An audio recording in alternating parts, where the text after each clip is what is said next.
ল'ৰাজনৰ নাম গগন কলিতা, বৰ ভাল ল'ৰা আছিল, এনিটাইম হাঁহিমুখ হৈ থাকে। বহুত গৰীব ঘৰ, আপোনালোকে দেখা পাইছে ঘৰৰ অৱস্থা। চাকৰিটো পাইছিল আজি 18 বছৰ নহ'ল নেকি বোধহয়। কিন্তু কি ক'ম, ল'ৰাজন খুব ভাল আছিল। বিধি বিভাগ তেওঁ মেঘালয়ত অসম ভাৰতীয় সেনাবাহিনীত তেওঁ চাকৰি কৰিছিল, মেঘালয়ত তেওঁ ডিউটি আছিল। মতে তেওঁ বিল্ডিঙৰ পৰা পৰি গ'ল বোলে, আজি কেইদিনমান আগতে পৰি পিছত মেডিকেল ভৰ্তি হ'ল। তাৰপিছত যোৱাকালি ৰিজাল্টটো বেয়াই আহিল। এইখিনি বৰ দুখত আছোঁ, কি ক'ম আৰু। তেওঁৰ এইখন গাঁৱৰ নাম হাতীমুৰা, বৰগুলি পঞ্চায়ত হয় হাতীমুৰা, তামুলপুৰ জিলা। বেচা বহুত ভাল ল'ৰা আছিল। তেওঁ যেতিয়া নেকি ডিউটিত ছুটিত ঘৰলৈ আহি তেওঁ প্ৰত্যেকজন মানুহকে মাত দিয়ে, অনুষ্ঠান প্ৰতিষ্ঠান যদি হয় সেইবিলাকত তেওঁ জড়িত হৈ পৰে।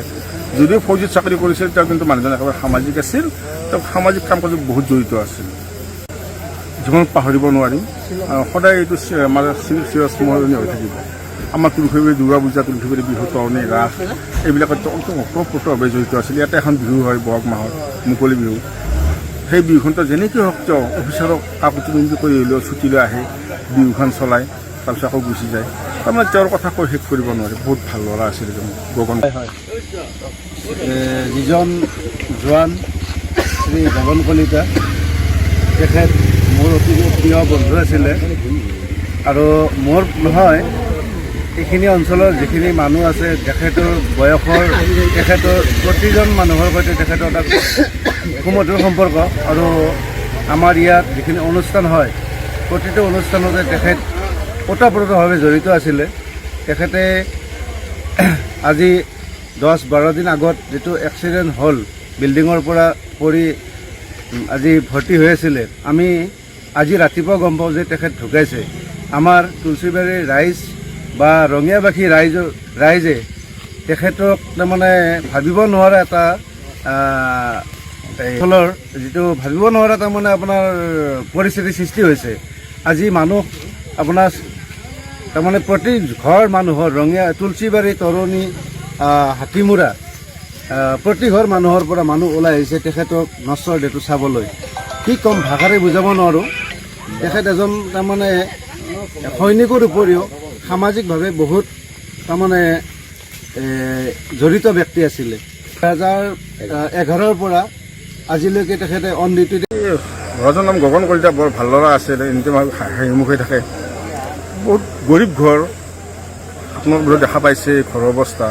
চাকৰিটো পাইছিল আজি 18 বছৰ নহ'ল নেকি বোধহয়। কিন্তু কি ক'ম, ল'ৰাজন খুব ভাল আছিল। বিধি বিভাগ তেওঁ মেঘালয়ত অসম ভাৰতীয় সেনাবাহিনীত তেওঁ চাকৰি কৰিছিল, মেঘালয়ত তেওঁ ডিউটি আছিল। মতে তেওঁ বিল্ডিঙৰ পৰা পৰি গ'ল বোলে, আজি কেইদিনমান আগতে পৰি পিছত মেডিকেল ভৰ্তি হ'ল। তাৰপিছত যোৱাকালি ৰিজাল্টটো বেয়াই আহিল।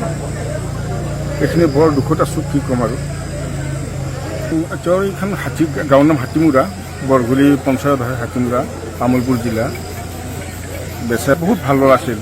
তেওঁ যেতিয়া নেকি ডিউটিত ছুটিত ঘৰলৈ আহি তেওঁ প্ৰত্যেকজন মানুহকে মাত দিয়ে, অনুষ্ঠান প্ৰতিষ্ঠান যদি হয় সেইবিলাকত তেওঁ জড়িত হৈ পৰে।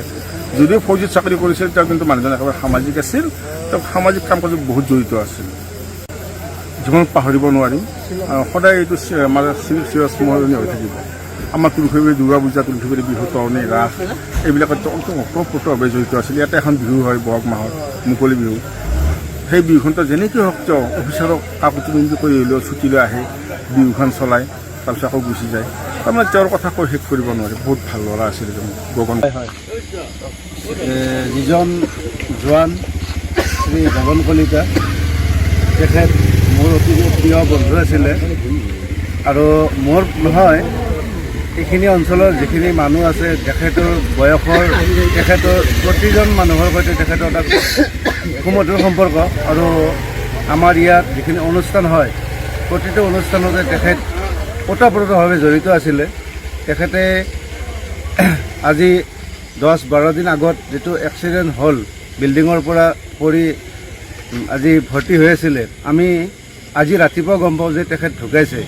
আমাৰ তুলসীবাৰীৰ ৰাইজ বা ৰঙিয়াবাসী ৰাইজে তেখেতক তাৰমানে ভাবিব নোৱাৰা এটা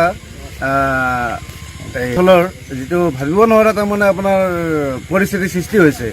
আজি মানুহ আপোনাৰ তাৰমানে প্ৰতি ঘৰ মানুহৰ ৰঙিয়া, তুলসীবাৰী, তৰণী, হাতীমুৰা, প্ৰতি ঘৰ মানুহৰ পৰা মানুহ ওলাই আহিছে তেখেতক নশ্বৰ দেহটো চাবলৈ।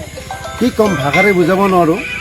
তেখেত এজন তাৰমানে সৈনিকৰ উপৰিও সামাজিকভাৱে বহুত তাৰমানে জড়িত ব্যক্তি আছিলে। 2011ৰ পৰা আজিলৈকে তেখেতে অন ডিউটিত